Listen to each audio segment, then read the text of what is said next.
Olá, meus irmãos do canal Refletindo sobre a Palavra.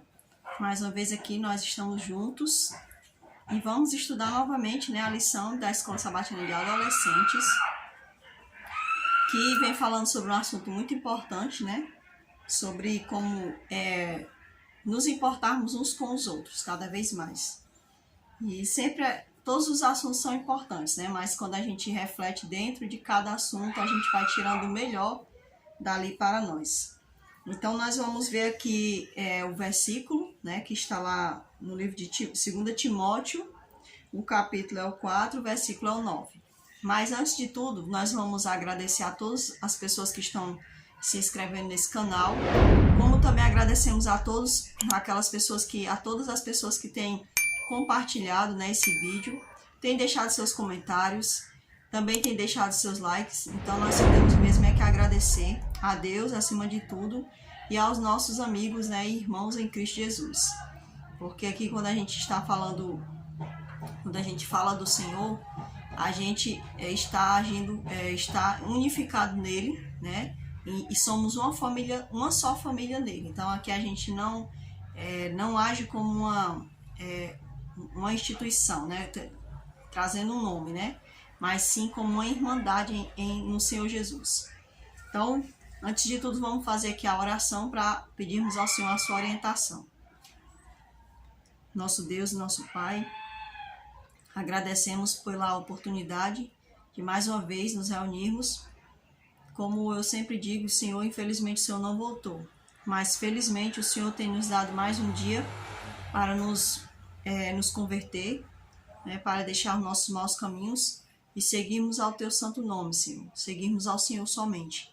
Então, só temos a agradecer ao Senhor por isso, porque o Senhor sabe todas as coisas, e de acordo com a Tua palavra, o Senhor diz que quando o Senhor, mais um dia, sempre que há mais um dia em que o Senhor não retorna, é porque o Senhor tem tido paciência, tem sido benevolente, e o Teu intuito é de que todos sejamos salvos, ou seja, o Senhor quer alcançar o máximo possível de pessoas para a salvação eterna. Então, só existe muito amor em Ti e agradecemos por isso, Senhor. Em nome de Teu Filho, amém. O título da lição dessa semana vem falando assim, uma parte, não a parte, E vem trazendo aqui umas peças de engrenagem, umas peçazinhas, de engrenagem aqui, falando, não a parte, uma parte, não a parte. Então, nós sabemos que uma máquina, para que ela possa funcionar, por exemplo, um computador, para ele funcionar, ou uma máquina de costura, para ela funcionar, ela tem várias engrenagens, ela tem várias peças. Então, uma peça depende da outra. Uma só peça não vai fazer a diferença na máquina, aliás, não vai fazer a máquina funcionar sozinha. Mas é necessário que tenha várias partes, Por isso que diz assim, uma parte, não a parte, ou seja, a gente não deve ser um zero à esquerda, Não deve ser algo desfalcado. Não, quando a gente está junto, a gente faz parte. Então a gente vai aprender mais ainda sobre essa lógica dentro dessa lição. E o verso está aqui em 2 Timóteo, capítulo 4, versículo 9, que diz assim para nós: procura vir ter comigo depressa. Acho que é o 9 e 10. 9, só o 9. Procura vir ter comigo depressa.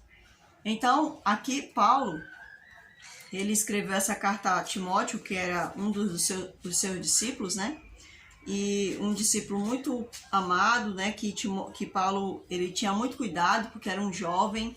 Paulo dava muitos conselhos a ele, E aí, Paulo, ele pede um favor a Timóteo, Timóteo, olha, eu peço a você que venha ter comigo depressa, Então, Paulo, ele tinha uma necessidade, ele tinha uma urgência. E no decorrer da lição a gente vai descobrir o porquê que Paulo pediu, com urgência, que Timóteo fosse ter com ele depressa. Então, ele disse, olha, Paulo, Timóteo, faça de tudo para que você possa vir o máximo rápido aqui, a estar comigo, e trazer algumas coisas para mim. Então, Paulo, ele teve essa pressa, ali, ele falou falou dessa forma com Timóteo, Então, diz assim, A função da igreja é ser uma família espiritual que acolhe e se preocupa com cada um de seus membros. Na carta destinada aos Gálatas, Paulo os advertiu: façamos bem a todos, especialmente aos da família da fé. Eu acho interessante essa passagem aqui, que está escrito lá em Gálatas 6:10, que Paulo diz que nós devemos fazer o bem a todos, principalmente aos da família da fé. Também tem outra passagem que fala que nós devemos cuidar dos nossos, começando pelos da nossa família. Então, a palavra de Deus, ela não desfalca, né? Ela só vem para somar, ela não vem para desfalcar. Então, a palavra, ela deixa claro. Ela diz que nós devemos cuidar dos da nossa casa. Então, tem muita gente que às vezes só quer cuidar das pessoas da denominação, né? Da congregação. É um cuidado, todo um cuidado, é hora e tudo mais, é aquele cuidado. E às vezes até mesmo pelas pessoas que não são da denominação, às vezes tem gente que não faz nenhuma parte de nenhuma congregação, mas às vezes só cuida das pessoas lá de fora, dos amigos, né? Das pessoas do trabalho, e esquece a família de sangue. Então a palavra de Deus, ela deixa claro que nós não devemos deixar de lado nossos parentes, né? E também ele fala que está em segundo plano aqui as pessoas que fazem parte da nossa fé.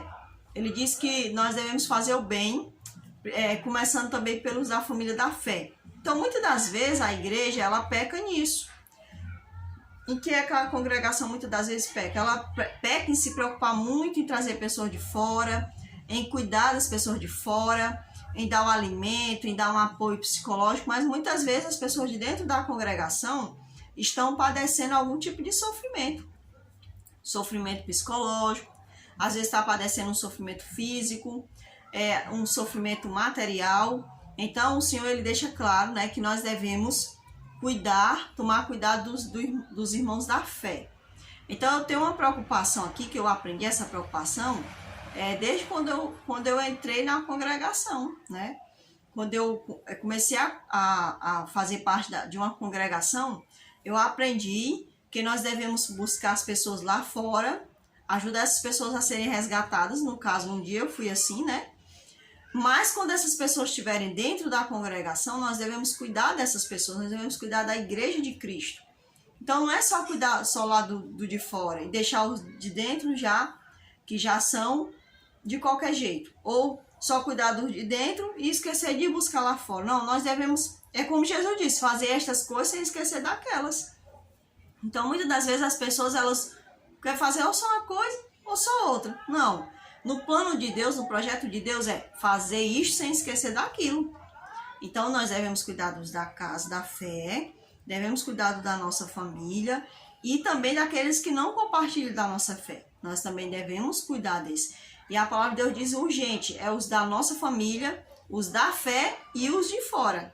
Então existe, porque já imaginou que coisa mais ridícula? Você vai cuidar do lado de fora e enquanto o da sua casa está padecendo sofrimento. Não é um mau testemunho, né? Então não tem lógica isso, né? Então, Paulo não fez a obra para se sentir melhor, né? Porque ele fez a obra para que os que não conheciam ao Senhor, né? Pudessem encontrar a verdadeira alegria que ele encontrou. Então Paulo, ele amava cuidar em salvar as pessoas lá fora. Ele amava cuidar em dar, se estava necessitando de alguma coisa, ele era muito preocupado em providenciar, né, em pedir ajuda para os irmãos. Mas ele não fazia aquilo como uma terapia, entende? Porque às vezes as pessoas, elas confundem ajudar o outro como fazer uma terapia.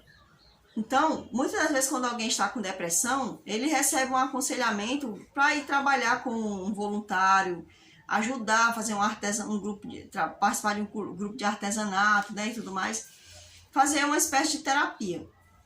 Porque muitas das vezes quando a pessoa está com depressão, ela está focada só nela. O olhar dela está só voltado para ela. Então, quando a pessoa vai no psicólogo, ele quer tirar esse olhar focado só nela. Ele quer mostrar que existe um mundo ao redor dela, né? Então, olhe mais para o outro, né? Veja que o outro também está precisando, está sofrendo. Às vezes o seu sofrimento não é... Você está achando que o seu sofrimento é imenso. Mas muitas vezes existe alguém que está sofrendo mais do que você. Então, às vezes, você ainda tem tanta força que você nem imagina, que você pode ali vir ajudar o outro. Então, a gente tem que desfocar um pouco da gente. Não é abandonar os nossos parentes, não é abandonar, deixar os problemas aqui, que eu vou ali cuidar de fora. Não.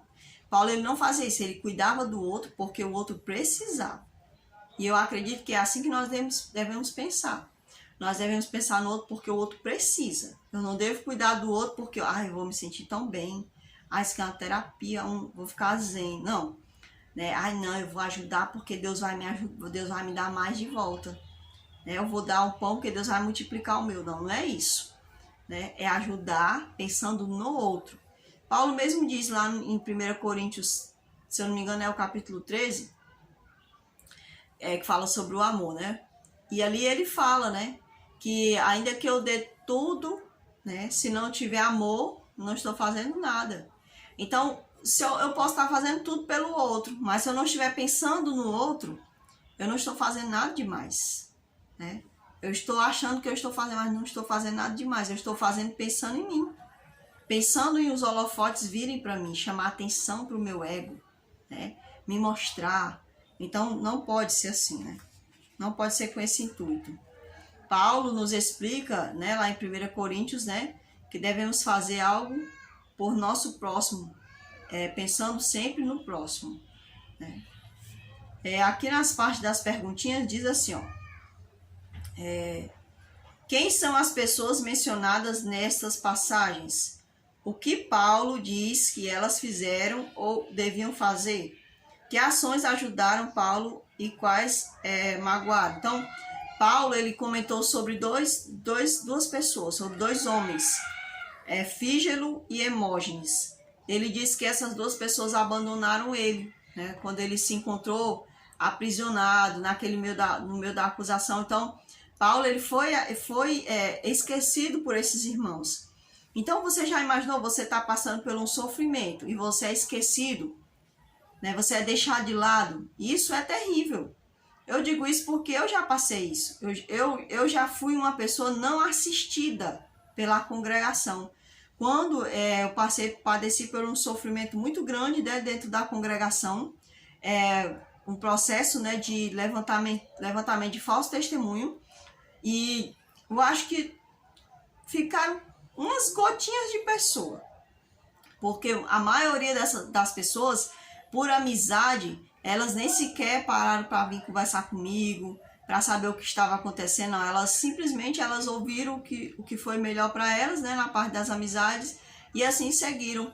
Então, muitas das vezes, a gente pode estar se sentindo não assistido, né? E mesmo que a pessoa esteja errada, a gente tem que ouvir essa pessoa, porque às vezes o fato de ouvir essa pessoa vai mostrar a ela se ela está errada ou não, né? Então, muitas das vezes a pessoa não quer dar nem sequer a oportunidade do outro falar, né? Eu digo isso porque eu já passei por esse tipo de situação, né? Eu vou até qualquer dia desse deixar um testemunho aí sobre esse assunto, né? Então, Paulo, ele não se sentiu abandonado, ele foi abandonado, né? Por esses dois irmãos, que foi Fígelo e Hermógenes. Em contrapartida, Paulo fala sobre Onésiforo, que os nomes são difíceis, né? Esquisitos. Então, Paulo, ele já fala aqui desse homem, né? Ele diz que esse homem, quando ele se encontrava em Roma, quando Paulo se encontrava em Roma, ele diz que esse irmão procurou Paulo em todos os lugares até encontrar. Imagine que Paulo estava em alguma das prisões de Roma e esse homem foi atrás de Paulo. Ele não parou, ele não sossegou enquanto não encontrou Paulo. Então, isso é amizade, é irmão. Isso, de fato, é um irmão. Por quê? Porque ele viu que Paulo estava precisando, Paulo estava necessitado de companhia, de apoio. Paulo provavelmente estava precisando de algo material. Então, esse irmão ele foi atrás de Paulo, ele procurou Paulo até achar. Já imaginou quanto Paulo não se sentiu assim, recompensado? Né? Você já imaginou você estar no meio de uma aflição e você ter pessoas que estão ali te apoiando, te ajudando? Então, foi assim que Paulo se encontrou. No caso desse irmão, né, que fez o contrário dos outros dois irmãos que abandonaram Paulo. Em 2 Timóteo 1,7, Paulo cita 3 características de uma vida repleta do Espírito Santo. Em suas próprias palavras, né? Ele pediu aqui para a gente listar abaixo, né? E depois ler Gálatas 5, 22, 23, e adicionar nesta lista. Como essa lista completa Romanos 12, 4, 5. Então, assim, para mim, né, Paulo, ele falou que uma pessoa com a vida repleta do Espírito Santo, ela é uma pessoa que tem a presença vai ter a presença do Espírito Santo na vida dela. Então, a ação dela é uma ação de uma pessoa convertida, né? É uma ação de uma pessoa que está no processo de santificação. A vida no Espírito Santo, fazemos uma vida no Espírito Santo. Fazemos parte da pessoa do Senhor quando praticamos as ações dele. Então, Paulo 12, do 4 a 5, eu quis dizer assim, que quando a gente está fazendo parte do Senhor, é quando a gente pratica atitudes que estão no Senhor. Aquelas atitudes do Espírito Santo, né?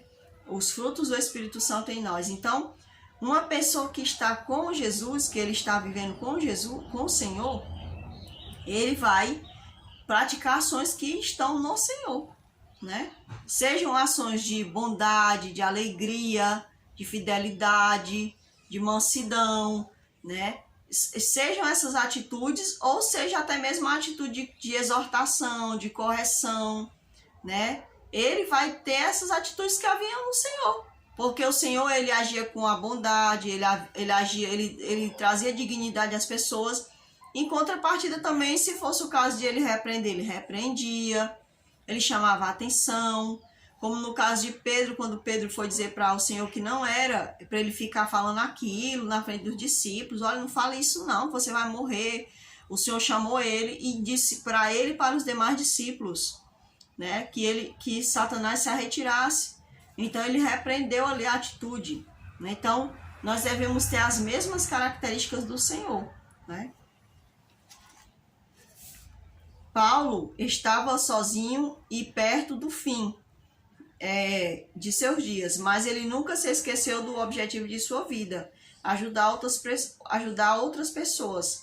Então, ele faz aqui uma pergunta: qual é o meu objetivo de vida? Então, o meu objetivo de vida é, acima de tudo, viver para o Senhor, servir o Senhor. Então, eu quero servir ao Senhor como? Eu quero servir ao Senhor onde eu estiver, em casa, no trabalho. Se eu trabalhasse fora, eu quero servir ao Senhor. Se eu fizer a faculdade, eu quero servir ao Senhor, né? Se eu estiver numa fila de um banco, de um hospital, se eu estiver num leito de dor, eu quero todo o tempo estar ali disposta a servir ao Senhor. Então, eu acredito que um filho de Deus, quando uma pessoa que ama ao Senhor, o objetivo dele vai ser servir sempre ao Senhor, né? Não tem outro objetivo. Na parte de segunda-feira, eu falo assim para nós. 2 Timóteo 4,9 demonstra o sentimento de urgência de Paulo em relação à vinda de Timóteo. Então, o comentário adventista fala assim, que essa foi a última carta de Paulo, né? Na ocasião em que se encontrava praticamente sozinho na prisão, exceto pela presença de Lucas. Então, nós sabemos que tem Lucas, né? Que escreveu o Evangelho de Lucas e escreveu o livro de Atos. Eu não sei como foi que Lucas conheceu Paulo, né? Às vezes a minha dedução é que ele tenha conhecido Paulo na prisão, não sei. Eu não sou uma pessoa que entende das teologias da vida, né? Mas eu tenho assim esse pensamento assim em mim, né? Que tipo, Paulo conheceu Lucas, né? Vai que ele era um médico ali e tudo mais, e ele conheceu ali Lucas. E vai que Paulo fala do Senhor para Lucas e Lucas quer aí conhecer mais ainda e depois vai atrás de pessoas para ficar sabendo como foi a história do Senhor na terra, né? Como é que foi a vida dos discípulos com o Senhor. Então, vem essas coisas na minha cabeça, mas eu não sei, né? Talvez aí do outro lado tenha pessoas que saibam mais sobre Lucas e que possa até mesmo passar para nós, né? E também eu nunca fui procurar pesquisar, né? Isso é uma dedução da minha cabeça. O imperador Nero já havia sentenciado à morte a Paulo. Ela é considerada, ou seja, a carta, né? ela é considerada o testamento e expressão da última vontade de Paulo. Trata-se de uma carta pessoal a Timóteo, mas também à igreja em geral.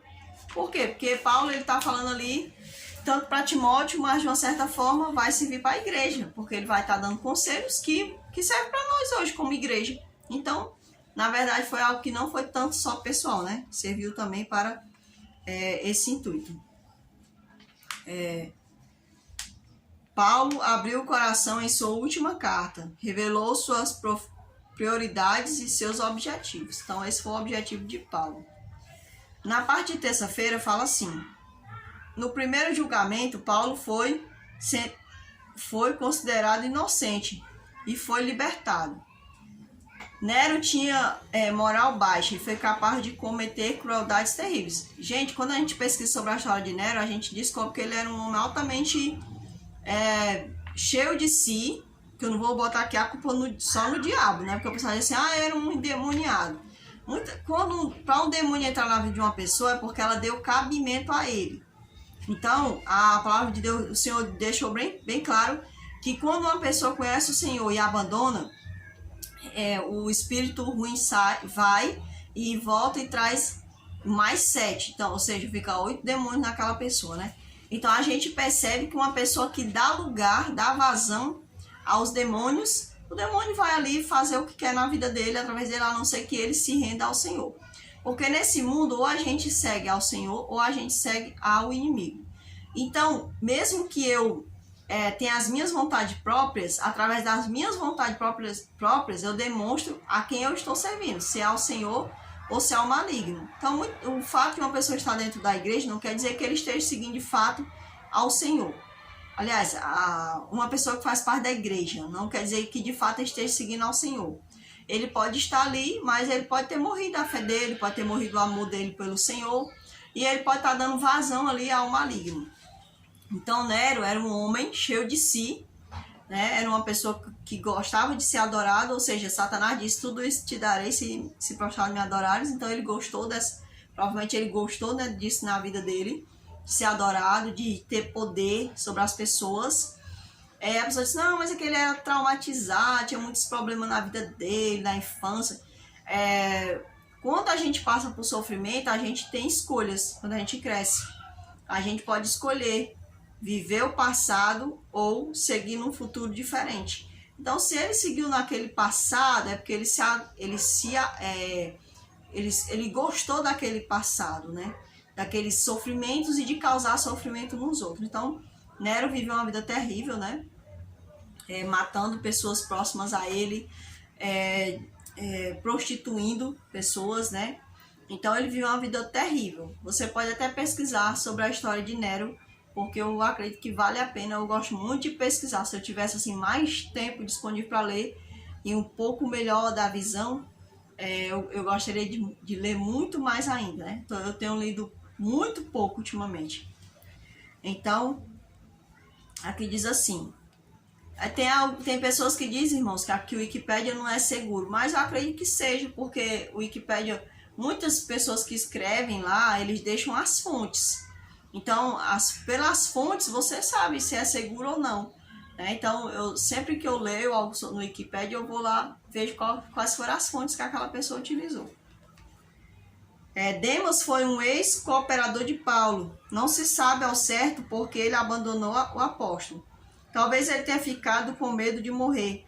Realmente tem muitas pessoas que, tá vendo alguém sofrendo, aí, eu não quero essa vida não, eu tô aqui perto de Paulo, vai que vão me confundir com Paulo, eu não quero não. Ou seja, pode ter essa acovardada, aqui não diz o motivo pelo qual ele se separou. Mas, aqui diz, né, que ele não quis... Aqui diz assim, no versículo 10, porque Demas, tendo amado o presente século, me abandonou e se foi para a Tessalônica. Crescente foi para a Galácia, Tito para a Dalmácia. Então ele fala, né, que Demas, ele especifica que Demas, ele se apaixonou por esse presente século. Então dá a entender que Demas, ele amou ali alguma coisa que estava ali socialmente falando no mundo, né, aquela vida que estava ali atraiu ele em algum ponto, né, que ele disse que ele se apaixonou por aquele século, né. Então a gente não sabe do que Paulo está falando. E ele diz que os demais eles foram para outros lugares. Ninguém sabe se eles foram porque deixaram a Paulo, né? Ou se eles foram porque eles foram evangelizar nesses outros lugares. Então a gente não sabe. Sabe que ele falou de Demas especificamente. Lucas escreveu o terceiro evangelho, né, o livro de Atos. Aqui a gente falou, né, sobre Lucas, né, que ele andou com Paulo, né, ele era um médico e ele manteve, né, uma consideração muito grande, uma comunhão com o apóstolo Paulo, né, nos sofrimentos e nesses momentos que Paulo mais precisou. Marco havia falhado no início do ministério, mas depois se reajustou e se tornou um dos mais fiéis assistentes de Paulo.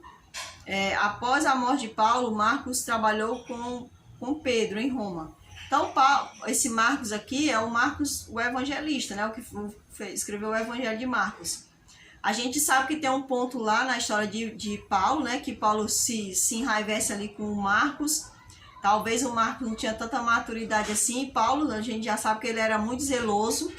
Ele parece que não gostava muito de trabalhar com pessoas assim, que se desleixavam na obra. Né? Se ele fosse trabalhar comigo, acho que ele iria fazer a mesma coisa, né? Eu não vou mentir, né? Vai que Paulo não ia gostar muito do meu jeito de trabalhar na obra. Essa daí parece que... Ixi, essa daí tá precisando melhorar mais, né? Então, Paulo, ele não gostou muito dessa atitude de Marcos, né? Então, eu gosto muito de explicar, irmãos, que a gente, muitas vezes, tem gente que se deduz aquilo, não uma coisa, né? E mesmo que eu que eu procure fazer as coisas com ele, eu prefiro achar que eu não sou cuidadoso nas coisas de Deus para que eu possa melhorar, né?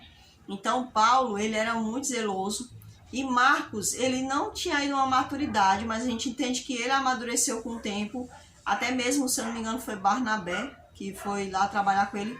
E é o mesmo apóstolo que trabalhou com Paulo no início, né? Que foi buscar Paulo e tudo mais, porque ele tinha esse coração muito dedicado a trabalhar com pessoas, né? Ele tinha uma paciência, digamos assim, né? Enquanto ninguém queria trabalhar com Paulo, ele quis. E enquanto ninguém queria trabalhar com Marcos, ele quis, né? A gente vê que ele era um homem desse jeito. Vamos ver aqui os versos de impacto no livro de Romanos, capítulo é o 12. Romanos 12, versículo do 12 ao 13.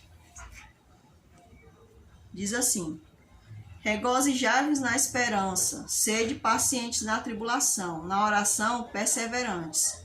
Compartilhar as necessidades dos santos, praticar a hospitalidade. Aqui fala, irmãos, que nós devemos regozijar na esperança. Tem gente, às vezes, que diz assim, eu tenho esperança, mas é uma pessoa que vive, que não se regozija, não demonstra alegria, né? Não se mostra contente, não canta, não louva. Eu tenho esperança, mas é só de palavras. A atitude não mostra aquilo. Sede pacientes na tribulação. Então, a gente está passando por um momento difícil, a gente tem que buscar muito ao Senhor, para a gente perseverar, ser paciente, né? Amadurecer em meio às tribulações. Porque muitas vezes é uma chance que a gente está tendo, uma chance única, muitas das vezes, de a gente crescer no conhecimento, na graça, na fé, acima de tudo, né? E obter os frutos do Espírito Santo, porque são nas provas que a gente obtém os frutos do Espírito Santo. Ele está moldando a gente.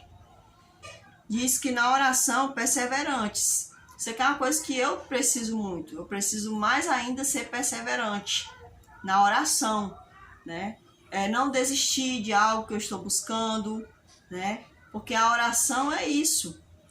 Às vezes você não está falando com uma pessoa, às vezes a pessoa não está dando muita atenção, mas você precisa falar com essa pessoa, continuar falando, porque você tem um assunto para tratar com essa pessoa.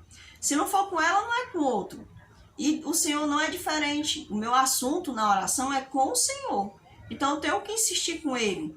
Se ele vai dizer, se for o melhor para mim, determinada coisa que eu estiver colocando na oração, Ele vai dizer, de alguma forma Ele vai mostrar. E quando Ele diz sim, é sim. Quando Ele diz não, não adianta, né? E se Ele disser, não é o momento que eu estou esperando ver sua perseverança, eu quero trabalhar em você, aí você tem que aprender a ser perseverante, porque ele tá trabalhando na gente, então não tem pra onde correr, né? Ele não vai dar, ninguém vai fazer por ele o que só ele pode fazer. Compartilhar as necessidades dos santos. Aqui mais uma vez a gente volta para o ponto que a gente falou lá no começo. Se eu vivo no meio de uma comunidade espiritual, o meu ponto é cuidar dessa comunidade. Não é cuidar do que está lá fora, primeiro, do que cuidar do que está dentro. Não, eu tenho que demonstrar primeiramente o cuidado pelo que está dentro e só assim então cuidar do que está lá fora. Ou cuidar desse e cuidar daquele, né? Por quê? Porque quando eu estou doente, olha, eu estou doente, meu corpo está doente. Aí tem um irmão doente, eu doente, posso cuidar daquela pessoa doente? Não posso, primeiro eu tenho que me restaurar, não é assim? Então, o corpo de Cristo, as pessoas que fazem o corpo de Cristo, primeiro eu tenho que cuidar desse corpo, para que esse corpo também possa cuidar do outro, né? Trazer mais membros para o corpo, mas o corpo está doente, o corpo está precisando de ajuda, e eu não cuido, eu não trato, como é que eu posso querer trazer uma outra parte, se já tem uma parte ali querendo cair, né? Então, primeiramente, cuidar dos santos. Praticar a hospitalidade. Praticar a hospitalidade, irmãos, não é você sair colocando todo tipo de pessoa dentro da sua casa. E o Senhor disse que é para eu praticar a hospitalidade. Eu vou trazer todo tipo de pessoa para na minha casa. Não. É praticar a hospitalidade aqui, mas é com entendimento. A palavra de Deus fala, é com entendimento. Eu lembro que teve um tempo, a minha mãe, ela sempre permitiu que pessoas viessem assim, passar um momento de dificuldade na casa da gente, né? Quando a gente era criança, ela sempre abria as portas para as pessoas. Até um tempo depois também, né? E eu me lembro que teve um parente nosso que veio morar com a gente e foi uma coisa terrível. Foi uma coisa terrível. Então, assim, a minha mãe abriu as portas para essa pessoa. E essa pessoa veio com um dependente dela, né? Eu não quero entrar muito em detalhe aqui por uma questão de ética, né? Para ficar chique. Então, assim, essa pessoa trouxe um dependente dela, né? Que era dependente dela. E aquilo era terrível, porque a pessoa, ela era... Eu não sei, acho que aquela pessoa, ela não queria saber de Deus, sabe? Eu acho que tinha uma coisa junto dela. Porque ela perturbou muito o ambiente, né? Para onde ela veio. Então, era uma coisa terrível. Ela fazia inimizades, tá dentro? Então, uma coisa muito terrível. Foi muito terrível mesmo. Então, aquela pessoa que era dependente dela, né, eu sofria muito quando eu olhava para aquela pessoa que era dependente dela, que a gente não tinha como trazer um sustento para aquela pessoa que ela poderia sustentar, né? E eu lembro que ela adquiria recursos financeiros e ao invés de ela cuidar daquela pessoa, gastava com cigarros, né? Gastava não sei mais com o que, só sei que era uma coisa terrível, entende? Então, você praticar a hospitalidade não quer dizer que você vá agora abrir a sua vida inteira para a pessoa. Não, você vai dar um apoio, vai dar uma ajuda a essa pessoa para que ela possa andar com seus próprios pés, né? Então, a hospitalidade é nesse sentido. E pronto, termina por aqui, né, o verso. Aqui na parte de quinta-feira, fala assim, um comentário da senhora White, né? Cristo desejou a compaixão de seus discípulos em seus momentos de agonia no Getsêmani. Enquanto Paulo ensaiava, estou lendo tudo errado. Enquanto Paulo ansiava por compaixão e companheirismo em um momento de solidão e abandono, Onéforo trouxe alegria e ânimo. Paulo, que tinha passado a vida servindo a outras pessoas. Então, nós sabemos que quando Jesus estava no Getsêmani, ele passou por uma angústia terrível, que nenhum de nós iremos passar na vida. Por mais que a gente tenha depressão, qualquer outra coisa, desejo de suicídio, não vai se comparar à angústia que o Senhor sentiu, porque foi uma angústia espiritual, sobrenatural, né? Ela ultrapassa aquilo que a gente pode suportar. Então ele suportou porque ele era o Messias. Nós não poderíamos suportar jamais. Então, meus irmãos, por isso que ele diz que não veio nenhuma tentação sobre nós, nenhuma prova que a gente não pudesse suportar. Então, assim, o Senhor, ele pediu para os discípulos, vocês não podem ficar nem um instante orando comigo. Então, o Senhor estava ali na condição humana, pedindo ao outro humano, fique comigo nesse momento, ore comigo, se mantenha alerta, vigie junto comigo. E os discípulos, né, assim como muitas das vezes nós estamos dormindo, né, desleixados, né, assim, sem sentir a dor do outro. Então, com Paulo, não foi diferente. Paulo, ele se sentiu abandonado, mas graças ao Senhor, existia alguém, né, e outros também, que nesse caso, Onésiforo, ele estava perto de Paulo. Timóteo, ele amava muito a Paulo, tinha outras pessoas que amavam muito a Paulo, mas eles não podiam estar junto com Paulo porque estavam em outro lugar, né? Geograficamente falando, ele não era possível, né? Então, Paulo, ele teve esse grande apoio aí do seu amigo, né? Aqui fala mais assim: aprendemos que nem sempre o que é que eu escrevi?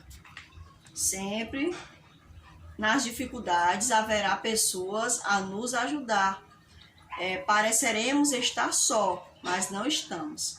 Então a gente aprende através desses relatos, dos testemunhos de nossos irmãos, que muitas vezes quando a gente está passando por situações difíceis, parecerá estarmos só, mas não estaremos sozinhos, porque existe alguém que está conosco. E se a gente se concentrar nele, se a gente focar nele, a gente sabe que ele está ali com a gente. É que muitas das vezes a gente anseia mais pelo nosso irmão do que até mesmo pela própria pessoa do Senhor. Essa foi a parte de quinta-feira, se eu não tiver dito, certo? Aqui na parte de sexta-feira, fala o seguinte, meus irmãos. Randy Fraser, autor do livro The Connect Church, tem um filho que nasceu sem a mão esquerda. Então, assim, eu vou contar aqui a história, né? Esse filho dele, ele nasceu sem a mãozinha esquerda. E um dia ele estava na sala de aula e a professora foi fazer uma ilustração sobre a igreja, o que era a igreja. Então, ela mandou que as crianças juntassem as mãos. Só que o filho de Randy não tinha uma mão. Como é que ele ia juntar e fazer a igreja, né? E aí é interessante que outra criança, ela veio e colocou a mãozinha na mãozinha de Randy. Então, ali foi a igreja completa, né? Ali sim virou uma igreja. Por quê? Porque a igreja é isso. Igreja sou eu e você, quando nós estamos juntos. Nós somos igreja, por quê? Porque a igreja é o corpo de Cristo. Ele é a cabeça e nós somos o corpo. Então, a igreja é feita de partes. Não é feita a parte, é feita de partes. Certo? Então, foi muito interessante aqui essa ilustração que deram. Que diz mais assim: que você não apenas se sinta parte desta igreja, mas faça o possível para torná-la unida e confortável para todos com quem entrar em contato. Afinal, somos membros desse corpo. Que corpo? Do Senhor. Nós somos, ele é a cabeça e nós somos as partes do seu corpo. Nós estamos fazendo nossa parte? Nós estamos fazendo a nossa parte para que essa comunidade, né, de filhos de Deus cresça, se sinta bem andando com o Senhor, né? Nós estamos fazendo a parte que nos cabe, a parte que o Senhor tem nos pedido para fazer. Uma comunidade de fé pode prover mais que apoio quando estamos em necessidades. Os membros de uma comunidade de fé podem fortalecer nossa decisão por cura. Podem unir as orações deles às nossas e podem nos restituir a fé. Eles podem nos envolver em carinho e amor. Naomi Levy.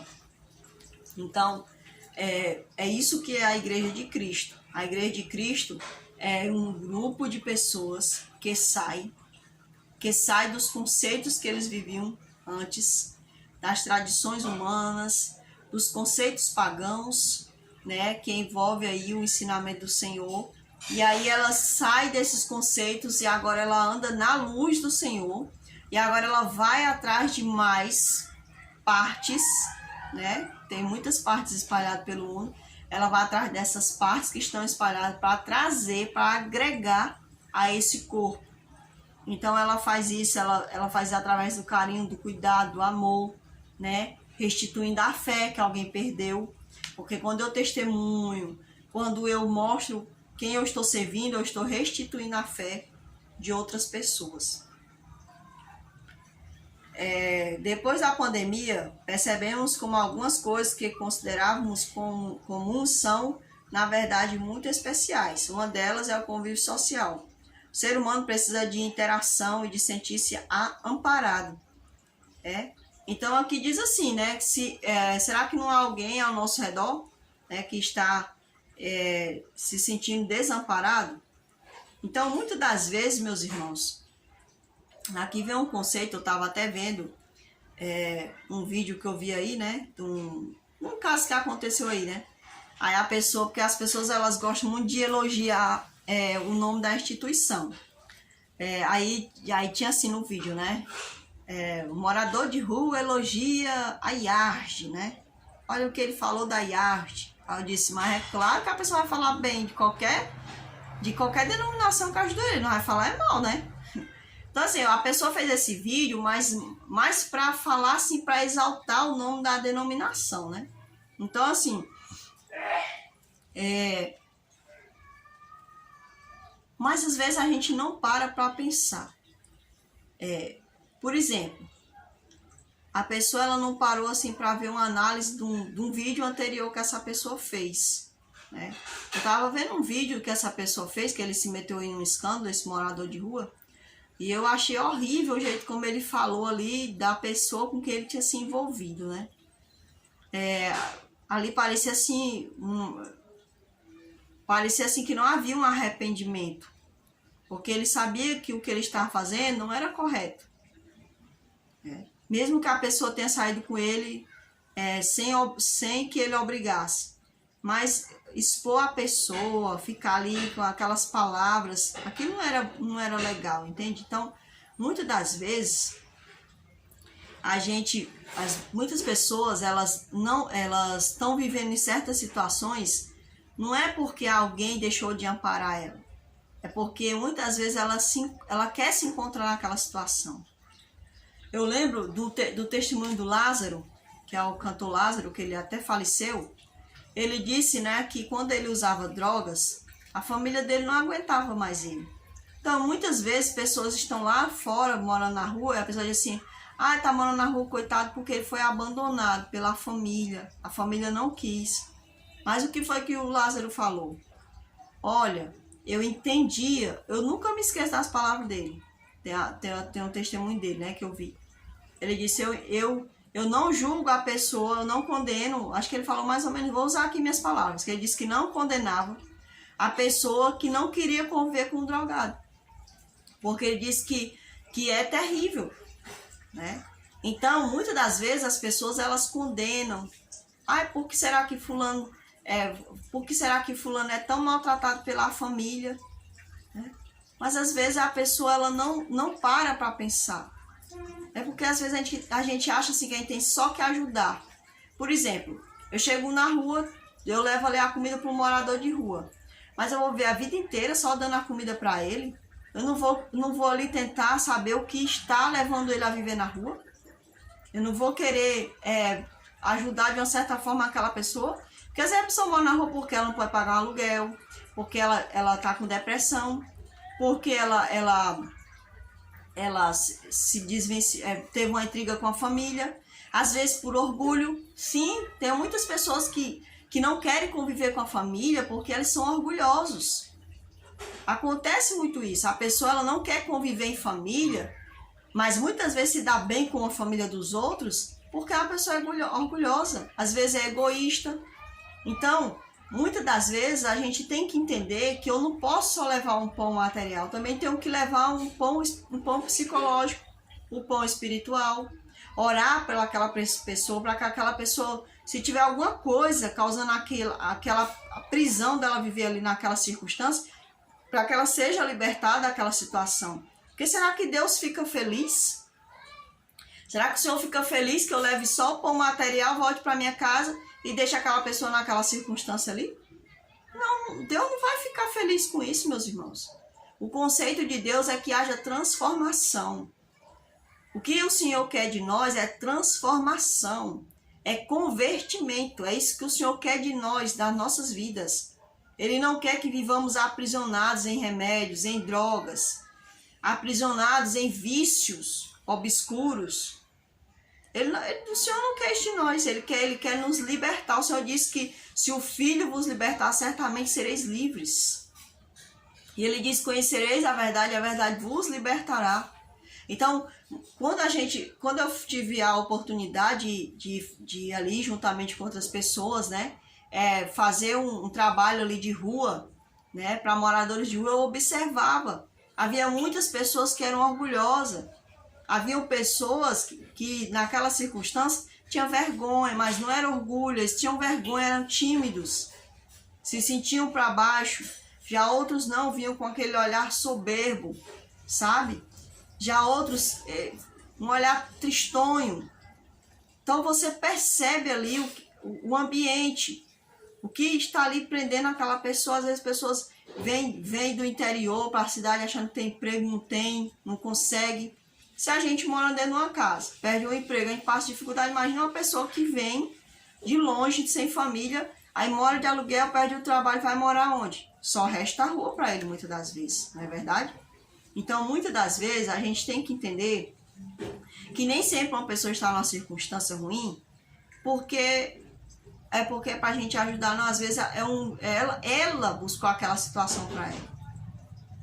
Ela buscou aquela situação para ela. Por exemplo, a minha mãe e nós, quando nós éramos pequenos, passamos muito tempo morando nas casas dos outros, né? Passamos muito tempo morando nas casas dos outros, mas meu irmão, minha mãe tinha uma concepção, alugar uma casa para morar sozinho, né? Era difícil, era. Ou muito difícil do que é hoje. Nem se compara o tempo de antigamente como que é hoje. Quando eu era criança, eu não me lembro da minha mãe fazendo compra. Não tinha isso. Não tinha as ajudas, não tinha as facilidades que existem hoje, né? Eu me lembro que quando a minha mãe conseguiu fazer compra pela primeira vez, foi uma festa. Minha irmã, eu vou no centro fazer compras, né?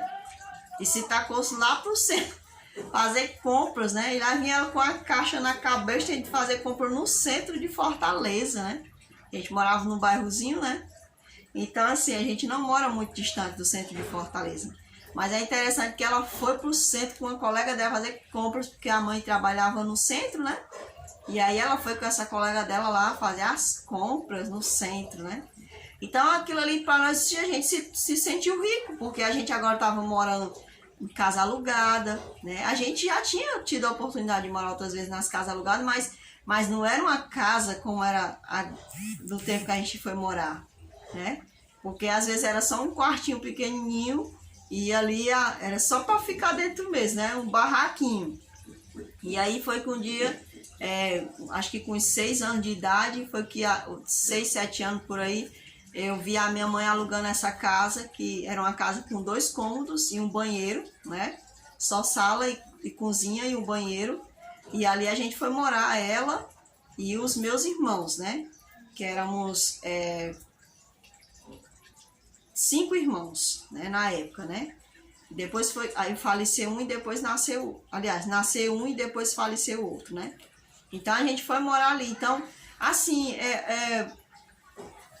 minha mãe quis estar naquela circunstância? Não, ela saiu de um casamento, teve que sair de um casamento, né? Mas graças a Deus sempre teve pessoas assim, não pessoas da família, mas a gente tinha muitas pessoas de fora que ajudavam aqui a acolá, né? A gente padeceu muitas necessidades, mas graças a Deus ninguém morreu, graças a Deus, não por isso, né? E graças a Deus a gente saiu daquelas circunstâncias que a gente passava, né? Então, tem gente que não quer sair, tem gente que se coloca como uma situação de coitadismo. E a minha mãe não foi ficar nessa situação de coitadismo com a gente, ela fez por onde ela cuida da gente, né? Tudo que ela foi possível para ela tentou e aí até a gente crescer, né? Até o Senhor, graças a Deus, estamos vivos hoje em dia, né? Então, existem muitas pessoas que estão em situações difíceis, não porque a vida deu para eles essa situação, mas muitas vezes porque a pessoa mesmo procurou. E então, assim, se uma pessoa ela tá morando na rua e eu vou lá levar um pão material para ela, porque ela está numa situação muito difícil, mas eu não quero só levar um pão material. Na minha concepção, eu tenho que também tentar ajudar essa pessoa de alguma forma, né, para que essa pessoa ela saia daquela situação, porque Deus não fez ninguém para morar em rua. Deus não fez ninguém para ser usuário de droga, para roubar, né? Ele não fez ninguém para essa circunstância. Então, o que nós devemos fazer é buscar orientação a Deus, para a gente não atrapalhar o processo de crescimento do outro. Porque muitas das vezes, a gente às vezes quer, eu até já falei isso numa lição anterior, se eu não me engano, muitas vezes a gente, ao invés de a gente ajudar, a gente está atrapalhando o processo dele, colocando ele num círculo vicioso, né? Então, a igreja, ela é isso, ela é uma parte do processo de Deus na terra, para levar outras pessoas à luz, né? Ela não é uma peça à parte, né? E a igreja, ela trabalha cuidando dos que são da igreja, em primeiro plano, e em segundo plano, sim, cuidando dos que não são da família espiritual. Como disse Jesus, fazer isto sem esquecer daquilo. Se possível, cuidar dos dois ao mesmo tempo, né? Mas se for preciso sarar primeiro o de dentro para depois sarar o de fora, é isso que agrada ao Senhor Jesus. E sempre lembrando, primeiro o Senhor, segundo minha casa e depois a família espiritual. Esse é o conceito de Deus para nós. Nunca devemos inverter os papéis, porque se a gente inverter vai virar um desastre. Porque o Senhor em primeiro plano, devemos sempre servir ao Senhor, sempre se importar com o Senhor, depois a minha família e depois a família de Deus. Muitas das vezes, nossa família nos abandonou por fazermos parte da família de Deus. Então, nesse caso, infelizmente, eu vou ter que fazer, o papel foi invertido não por mim, né, mas pelo outro que quis assim. Então, meus irmãos, eu espero que vocês tenham gostado dessa lição, possamos aprender cada vez mais, né, que nós fazemos parte da família de Deus. Deixa o like de vocês, compartilhe esse vídeo e vamos fazer a oração final para que possamos encerrar essa lição e aguardar a volta de Cristo, né, aprendendo cada vez mais dentro da sua palavra. Oremos. Senhor nosso Deus, entendemos que o Senhor quer o melhor para nós e também quer o melhor dos outros através de nós, Senhor, para os outros através de nós. Mas nós não podemos levar a cura, Senhor, se nós estivermos doentes. Por isso nós te pedimos, nos cura, para que possamos, meu Deus, levar a cura que é o Senhor aos outros. Nos salve, Senhor, porque não adiantará de nada, Senhor. Eu ia sair para salvar o outro se eu não entendi quem é a salvação na minha vida. Que o Senhor possa trabalhar em mim, através de mim. Possa trabalhar nos meus irmãos e através dos meus irmãos. Em teu nome eu te faço esta oração, meu Senhor. Amém. Então, meus irmãos, fiquem todos com Deus e até a próxima lição, se assim o Senhor nos permitir.